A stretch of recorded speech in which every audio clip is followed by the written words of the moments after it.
عکسی که موجب واکنش کاربران فضای مجازی شد. روز چهارشنبه 20 مرداد سفارت روسیه در ایران توییتی رو منتشر کرد که نشون میداد سایمون شرکلیف سفیر جدید انگلیس به سفارت روسیه در تهران رفته و در همان محلی که روزولت، چرچیل و استالین در سال 1322 کنفرانس تهران رو بدون اطلاع محمد رضا شاه پهلوی برگزار کردند، با سفیر روسیه لوان جاگاریان عکس یادگاری گرفته. اونها تو این عکس صندلی آمریکایی‌ها رو خالی گذاشتن.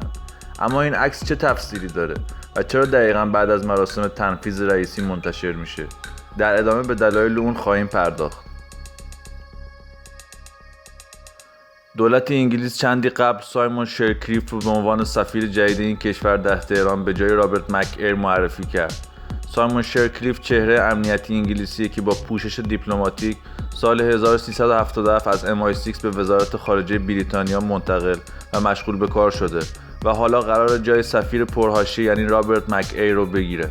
مک‌ایر در ماه 98 روبروی دانشگاه امیرکبیر تهران در اعتراضات دانشجویان به شلیک عمدی سپاه به هواپیمای مسافربری اوکراینی به مقصد کانادا بازداشت شد. ماموران امنیت ناجا ادعا کردند که سفیر انگلیس را در حال فیلمبرداری بازداشت کردند.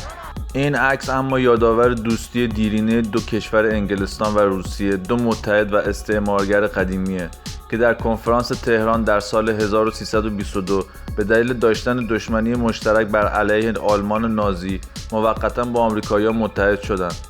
آمریکا در اون سالها در مقایسه با انگلیس و شوروی کشوری کاملا نوظهور در دنیای ابرقدرت‌ها بود که بعد از استقلال از بریتانیا تونسته بود در 100 سال خودش رو قدرت برتر اقتصادی و سیاسی و تکنولوژی دنیا بکنه. اما ماجرای کنفرانس تهران چی بود؟ کنفرانس تهران در پاییز 1322 نخستین نشست مشترک جوزف استالین، تئودور روزولت و وینستون چرچیل، رهبران شوروی، آمریکا و بریتانیا بود.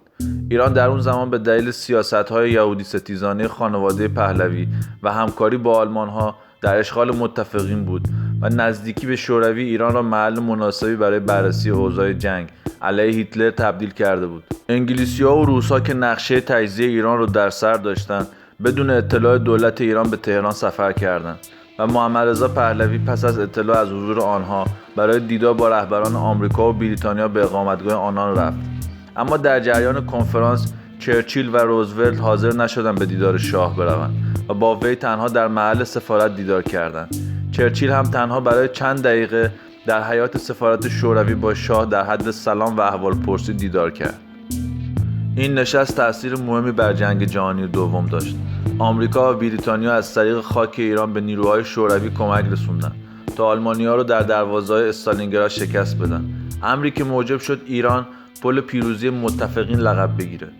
استالین، روزولت و چرچیل در میانه جنگ جهانی دوم در کنفرانس تهران متعهد شدند پس از جنگ به اشغال ایران خاتمه بدن و استقلال اون رو به رسمیت بشناسن، امری که بعدتر شوروی و انگلیس از اون سر باز زدن و با انفجار بمب‌های اتمی در هیروشیما و ناکازاکی توسط آمریکایی‌ها، انگلیسی‌ها و روس‌ها ترسیدن و کشور ایران رو تخلیه کردند. یعنی آمریکا ایران رو از تجزیه توسط روس‌ها و انگلیسی‌ها که از شمال و جنوب ایران رو اشغال کرده بودند نجات داد. این عکس اما دقیقاً بعد از مراسم تنفیذ رئیسی منتشر شده که این شایعه رو تقویت میکنه که بعد از یک دست شدن حاکمیت و قبضه قدرت به نفع جناح نزدیک به روسیه یعنی اصولگرایان و بازوی حمایتی اونها اطلاعات سپاه، انگلستان به تکاپو افتاده تا مهره‌های اصلاح طلب و مخفی خودش رو از حذف شدن نجات بده.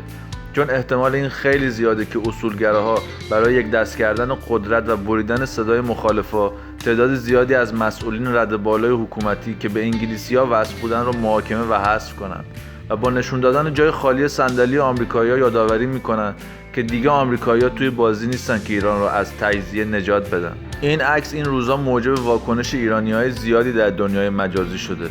نظر شما بینندگان کانال مهر در رابطه با عکس منتشر شده چیه؟ نظر خودتون رو با ما در قسمت کامنت ها در میان بگذارید.